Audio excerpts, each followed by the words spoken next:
As far as hitting a car or truck or anything, it's not a matter of if, it's a matter of when. It will happen.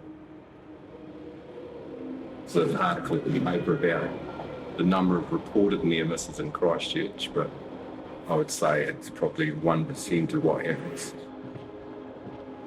I've got more chance of killing someone than someone in the army or the police force.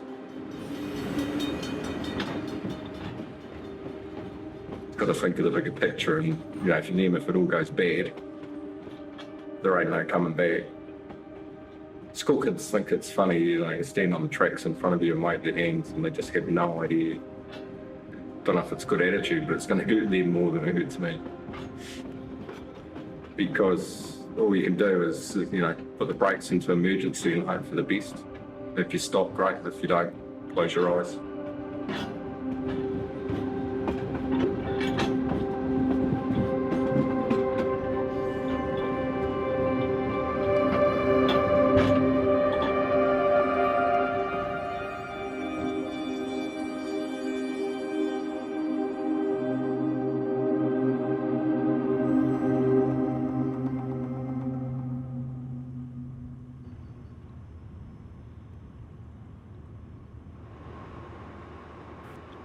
It's such a big company stretching from one end of the country to the other, and I've had the opportunity to run a few trains right through, and I've worked in a lot of locations, but I take an interest in geography, so even though you can appear to be just standing there, you're kind of continually assessing where you are.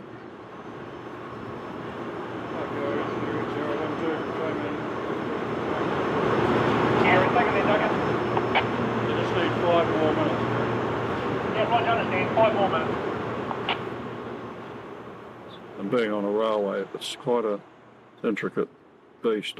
It seems to be just a pair of rails stretching off into the distance, but it's actually, if you walk along the line and just note various little aspects of it, it's surprising what's there.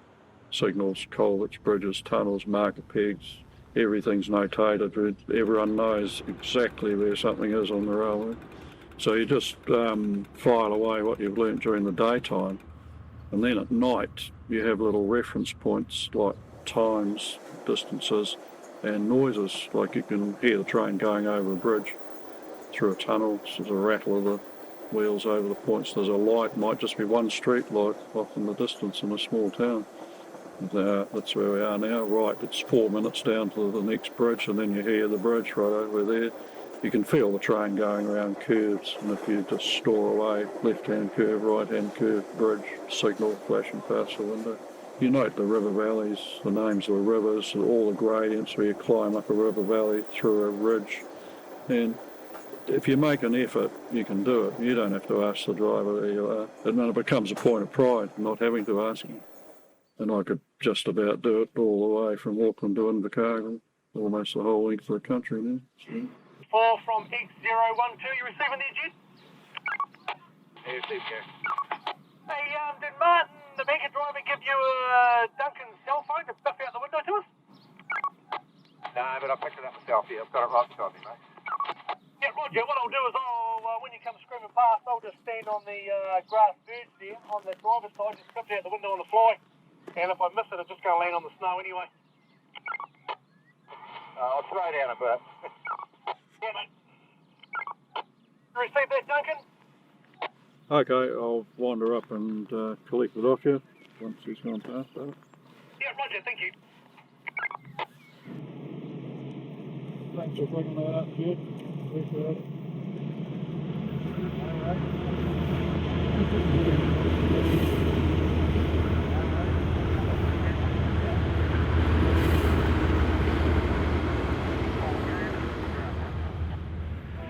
Just remember the old Kiwi Rail motto, shouldn't be too bad.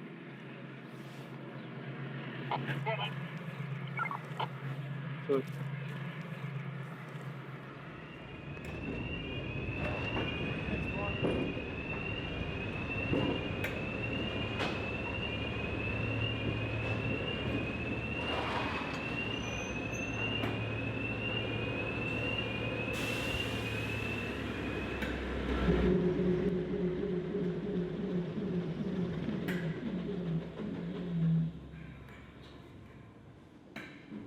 it's quite comical just dealing with the staff and all the surprises they get when someone turns up out of the blue. They don't like breaking from the routine.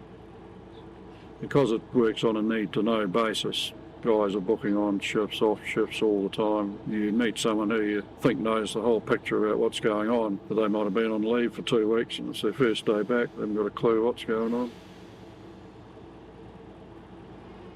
We have a lot of eccentrics in the railway over the years. We used to employ 23,000 people at one time. Now it's 4,000. It brought a real cross-section of society. So there's every kind of imaginable person, from the intensely focused to the slightly deranged, really. And so I heard a guy on that once. He was making a Devonshire tea for someone on board the train, and the train lurched and his false teeth fell out on top of the bottle of cream there. They were staring up at him. The rest of the crew could barely work for the rest of the afternoon. It was just couldn't stop laughing. Well, like we used to have a guy who used to count telegraph poles on his way to work. He knew once he'd done that, it was time to check into the mental institution for 3 months off. He just did it of his own accord when he saw the signals coming. Yeah, it's just there are strange things happen, but some tragic things too. Employees get killed, shunting accidents, level crossing accidents where somebody gets killed in a car hit by our train. So we have to go out and find out what's happened. As far as hitting animals and stuff, it does happen. Sheep are really common. Pigs, turkeys, seals. Someone hit a kiwi once and they stopped and picked it up and took it to dock. It was well dead, but I think you actually have to report those. Yeah, but you do hit things. And I mean, you probably work with a lot of guys, and you'd be surprised when you've been involved in fatalities. You'd be really surprised.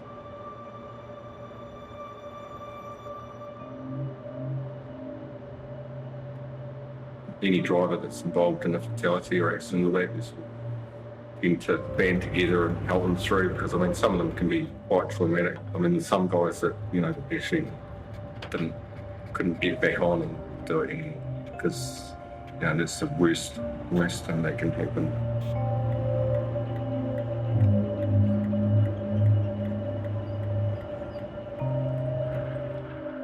You just got to remove yourself on a personal basis.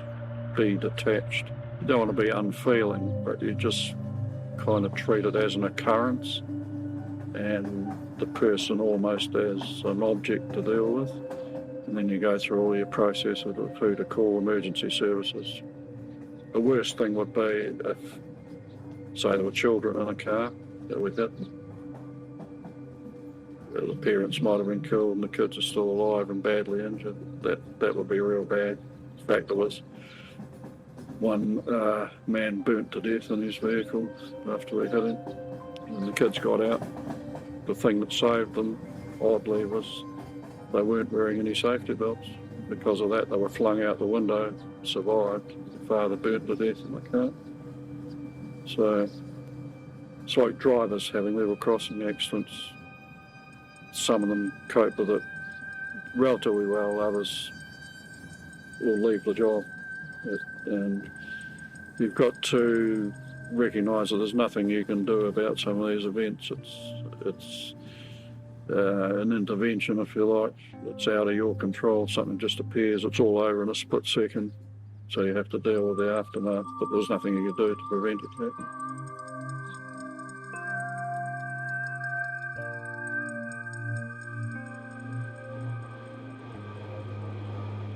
And I mean, my mother always gets angry when, it's in the paper that train hits its car or whatever.